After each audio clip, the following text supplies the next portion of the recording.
On came a bit too early. Flag is raised eventually for offside. Looked like a very good chance with Qatar, their first opponents, playing a similar system to Jordan. This was a game that they were very eager to play. Bit of room on the edge of the penalty area, nicely engineered, and a wonderful try. Glazed over the top, but only just by Granit Xhaka. Danendoy right at the heart of the move, skillfully works it. Bolo looking for Manzambi. Was a pathway to goal there, but the ball didn't quite reach. And he wasn't able to get away. Bolo up to Manzambi again, and this time they will connect, and this time he drives towards the corner. And it could so easily have been for the opening goal, but for a big hand from Abu Layla. Had 6 attempts to Jordan's 1. Bolo's touch. Wants it back, gets it back, and it looks as though they should have scored, but Freuler, almost trying to walk the ball in, is denied at the very last second. Maybe took one too many touches, if we're completely honest. And the referee is certainly giving this a thorough look over.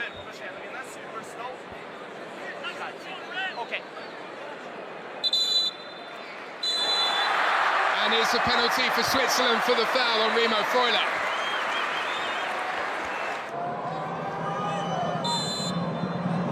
Bolo from the spot. Scores pretty easily for Switzerland, who take advantage here.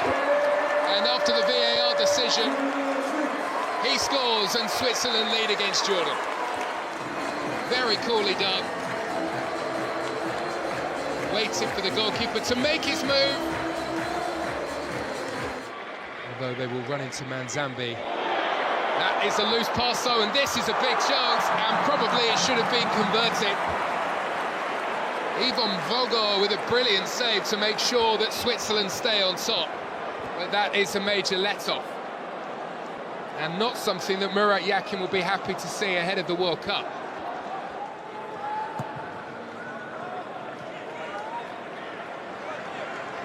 Ebershut. Roaming free, plays it through, a big chance for two, and it's scored by Danendoy.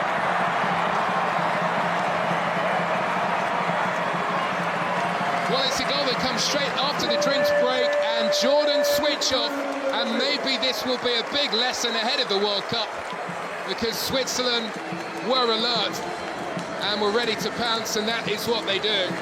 A huge gap opened up in the Jordan defence, and Doy ran straight through it, and he tucks away. Very nicely done beyond the goalkeeper. And Switzerland have a second.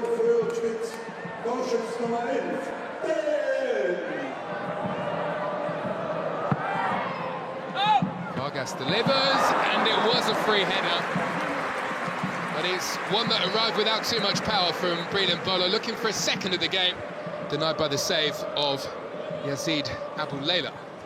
I would imagine that Switzerland will make it through the group stage, given the group that they have ahead of them, but it's when they do come up against the likes of Portugal, how they will then behave. Neat interchange of passing, and Manzambi, who's been full of energy in this first half, has a really good chance, but he sends that over the top of the bar and never truly looked like testing the goalkeeper.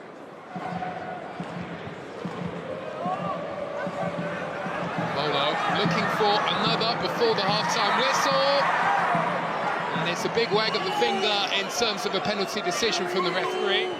The big question is, did Brilliant Bolo kick the trailing leg, or was it the other way around? And the answer to that is it was defender on attacker, and it will be another Switzerland penalty. And on the stroke of half-time, Granit Xhaka makes no mistake and makes it Switzerland 3, Jordan 0.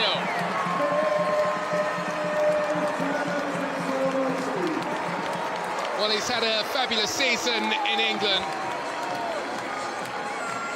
and he is leading his team admirably here. Going to get to around about the 60-minute mark, and you're going to have forward players who need to come off. That is another golden opportunity, a third in the space of 4 minutes for Switzerland. Bit of a punch back here from Jordan, who've won themselves a corner.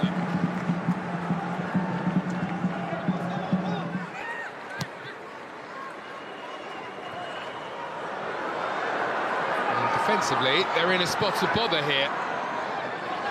Up to Mari, works it back, there's the goal-scoring chance, very nicely finished off as well.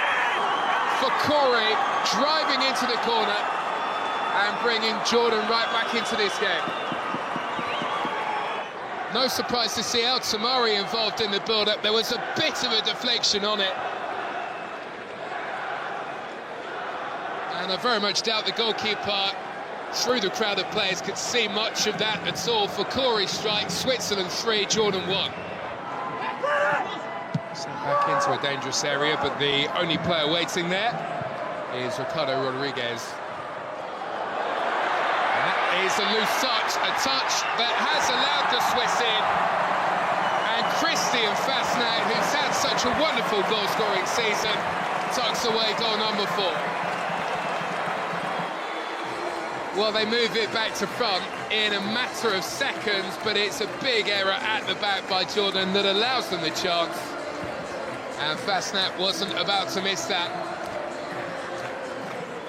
And the Swiss picking up some pretty good rhythm ahead of the World Cup, which is only 11 days away.